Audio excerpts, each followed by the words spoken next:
नमस्कार। आज हम चल रहे हैं सोनापुर नाम के एक छोटे से गांव की ओर, जहां खाने पीने से जुड़ा एक बहुत ही अजीब रहस्य धीरे धीरे खुल रहा है। ये एक ऐसी कहानी है जिसमें स्वाद है, लालच है और एक बहुत ही गहरा अनसुलझा राज भी। तो चलिए मिलकर इस मामले की तह तक जाते हैं। तो इस पूरी कहानी का सेंटर पॉइंट है एक पहेली। एक तरफ है किशन का ठेला। भाई पूरियां इतनी स्वादिष्ट कि क्या कहने, लेकिन ठेला एकदम खाली। और दूसरी तरफ है मोहन का ठेला। खाना बिल्कुल साधारण, पर वहां इतनी भीड़ कि पैर रखने तक की जगह नहीं है। अब सवाल ये है कि आखिर ऐसा हो क्यों रहा है। और देखिए, ये सिर्फ एक या दो लोगों की राय नहीं है। गांव के ज्यादातर लोग बिल्कुल यही महसूस करते हैं। जैसा कि ये ग्राहक ने कहा भी, स्वाद तो किशन की पूरी में है, पर पता नहीं क्यों पैर अपने आप मोहन के ठेले की तरफ खिंचे चले जाते हैं। मतलब ये एक ऐसा अजीब सा एक्सपीरियंस है जो गांव में लगभग सबको हो रहा था। जाहिर सी बात है, इस पूरी पहेली से सबसे ज्यादा परेशान तो किशन ही था। वो बेचारा खुद से पूछता है, क्या मेरे हाथ का स्वाद चला गया, या फिर मोहन ने कोई जादू टोना तो नहीं कर दिया। और बस यहीं से इस कहानी में एक डरावना एंगल जुड़ जाता है। कहानी में असली मोड़ आता है अमावस्या की एक रात, जब इस रहस्य से जुड़ा पहला सुराग सामने आता है। ये वो रात थी जब पर्दे के पीछे का खेल सामने आने वाला था। उस रात मोहन और उसकी पत्नी की बातचीत से एक ऐसा सच सामने आता है जो होश उड़ा दे। मोहन अपनी पत्नी से कहता है कि उसे हर अमावस्या को 13 किलो चिकन चाहिए, वरना वह उन दोनों को ही खा जाएगा। बात साफ थी, मोहन की इस कामयाबी के पीछे कोई गुप्त और बहुत ही भयानक अनुष्ठान था। और इस पूरे अनुष्ठान के केंद्र में है ये नंबर 13 है। जी हाँ, 13 किलो चिकन। ये कोई मामूली बात नहीं थी, बल्कि एक बहुत ही खास और अशुभ संकेत था। ये छोटा सा डिटेल कहानी को और भी डरावना बना देता है। अब इस खुलासे के बाद अगला सवाल दिमाग में आता है कि ये वह है कौन, या क्या है।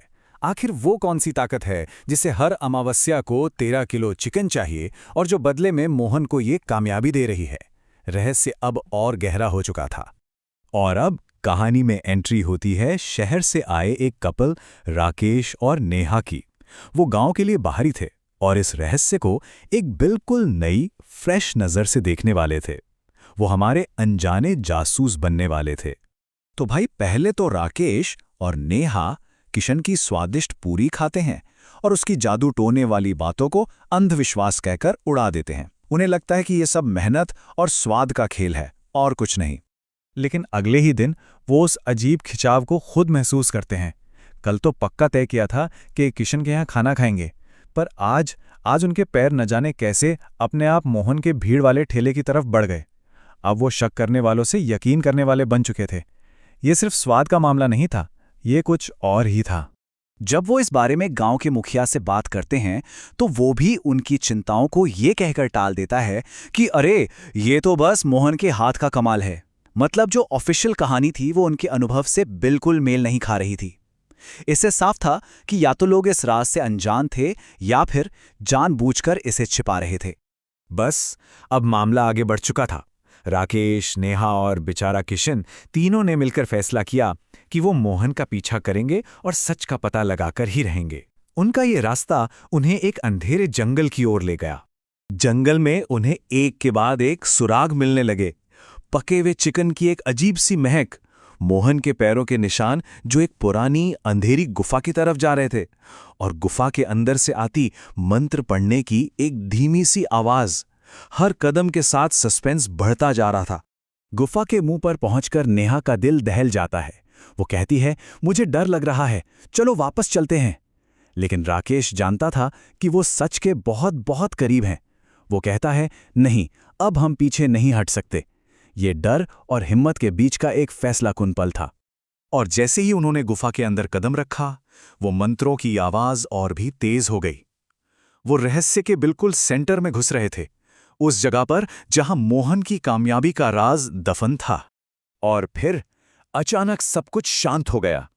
एक खौफनाक खामोशी छा गई। ये सन्नाटा किसी बहुत बड़ी अनहोनी का इशारा कर रहा था।